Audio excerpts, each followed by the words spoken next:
ഉത്തർപ്രദേശിലെ ആത്രസ് ദുരന്തത്തിൽ അന്വേഷണം ഊർജിതം.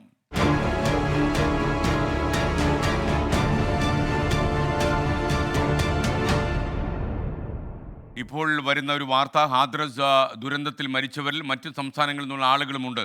അന്വേഷണവുമായി സഹകരിക്കുമെന്ന് ഈ ആൾദൈവം ഭോലെ ബാബയുടെ അഭിഭാഷകൻ അറിയിച്ചിട്ടുണ്ട്.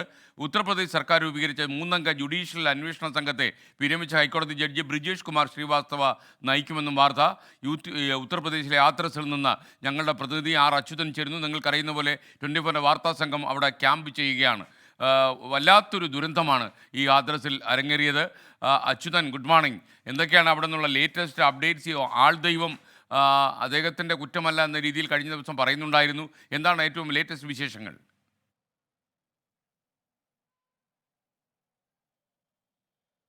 Good morning S K. ഞാനുള്ളത് ഹത്രസിലെ ജില്ലാ ആശുപത്രിക്ക് മുൻപിലാണ്. ഇവിടെയാണ് ഈ സംഭവം നടന്ന ആ ട്രോമ സെൻറ്ററിൽ നിന്നും മറ്റ് മൃതദേഹങ്ങളും പരിക്കേറ്റവരെയും അടുത്ത് കൊണ്ടുവന്ന അത്യാധുനിക സംവിധാനങ്ങളുള്ള ജില്ലാ ആശുപത്രിയിലാണ് ഞാനുള്ളത്. ഇവിടെ 38 മൃതദേഹങ്ങൾ ഉണ്ടായിരുന്നു. ഇന്നലത്തോടെ തന്നെ അതിൻ്റെ തിരിച്ചറിയലെല്ലാം പൂർത്തിയായി.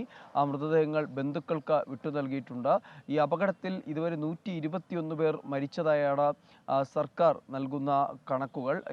നിരവധി പേർക്ക് പരിക്കേറ്റിട്ടുണ്ട്. ഒപ്പം തന്നെ ആദ്യമേ ഉയർന്നൊരു ചോദ്യമായിരുന്നു, ഈ മരിച്ചവരിൽ മറ്റ് സംസ്ഥാനങ്ങളിൽ നിന്നുള്ള ആരെങ്കിലും ഉണ്ടായിരുന്നോ എന്നുള്ളത്. എന്തായാലും അതിലും ഒരു സ്ഥിരീകരണം വന്നിരിക്കുന്നു. ഹരിയാനയിൽ നിന്നുള്ള 4 പേരും മധ്യപ്രദേശ്, രാജസ്ഥാൻ എന്നിവിടങ്ങളിൽ നിന്നുള്ള ഓരോരുത്തരും ഈ മരിച്ചവരുടെ കൂട്ടത്തിൽപ്പെടുന്നു. മറ്റൊന്ന്, ഈ മരിച്ചവരിൽ ഭൂരിഭാഗവും സ്ത്രീകളാണ്. ഏതാണ്ട് 112ഓളം സ്ത്രീകളാണ് ഈ അപകടത്തിൽ മരിച്ചത്. 7 കുട്ടികളും ഈ ഒരു അപകടത്തിൽ ദാരുണമായി മരിക്കുകയുണ്ടായി. എന്തായാലും ഈ സംഭവത്തിൽ ഇപ്പോൾ അന്വേഷണമാണ് പുരോഗമിച്ചുകൊണ്ടിരിക്കുന്നത്. ജുഡീഷ്യൽ അന്വേഷണമാണ് ഉത്തർപ്രദേശ് സർക്കാർ ഇപ്പോൾ പ്രഖ്യാപിച്ചിരിക്കുന്നത്. ഒപ്പം തന്നെ പോലീസിൻ്റെയും അന്വേഷണം പുരോഗമിക്കുന്നുണ്ട്. ഈ ആൾദൈവമായിട്ടുള്ള ഭോലെ ബാബ, അദ്ദേഹം സംഘടിപ്പിച്ച സത്സംഗ് എന്ന് പറയുന്ന മതപ്രഭാഷണ വേദിയാണ് ഒരു കുരുതിക്കളമായി മാറിയത്. എന്നാൽ അദ്ദേഹം ഇപ്പോഴും ഒളിവിലാണ്. പകരം അദ്ദേഹത്തിൻ്റെ ആശ്രമം ഇന്നലെ ഒരു വിശദീകരണം നൽകുകയുണ്ടായി. അതായത് തങ്ങളുടെ ഉത്തരവാദിത്വമല്ല എന്ന രീതിയിൽ തന്നെയാണ് വിശദീകരണം നൽകിയത്.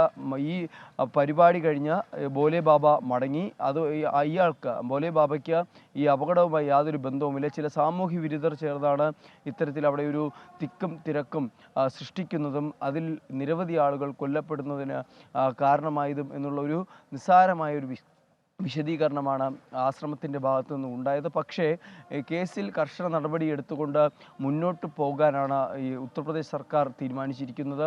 കാരണം നിരവധി ആളുകൾക്ക് പോസ്റ്റ്മോർട്ടം റിപ്പോർട്ടുകൾ പരിശോധിക്കുമ്പോൾ ഈ മരണകാരണമായത് ഈ നെഞ്ചിലേറ്റ മാരകമായ ക്ഷതമാണ്.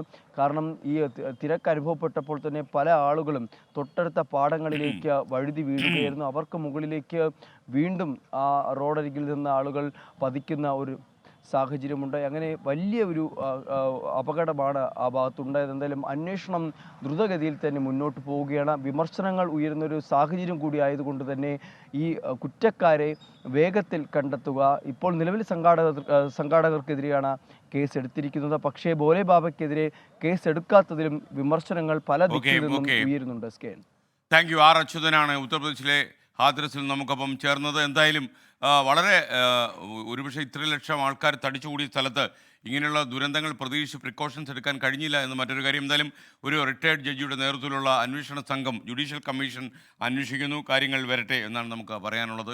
ലോകത്തെവിടെയായാലും ഏത് സമയത്തും 24 വാർത്തകളും ഓഗ്മെന്റഡ് റിയാലിറ്റി പാക്കേജുകളും എക്സ്പ്ലെയിനറുകളും വിശദമായി കാണാൻ ഞങ്ങളുടെ യൂട്യൂബ് ചാനൽ നിങ്ങൾക്ക് സബ്സ്ക്രൈബ് ചെയ്യാം.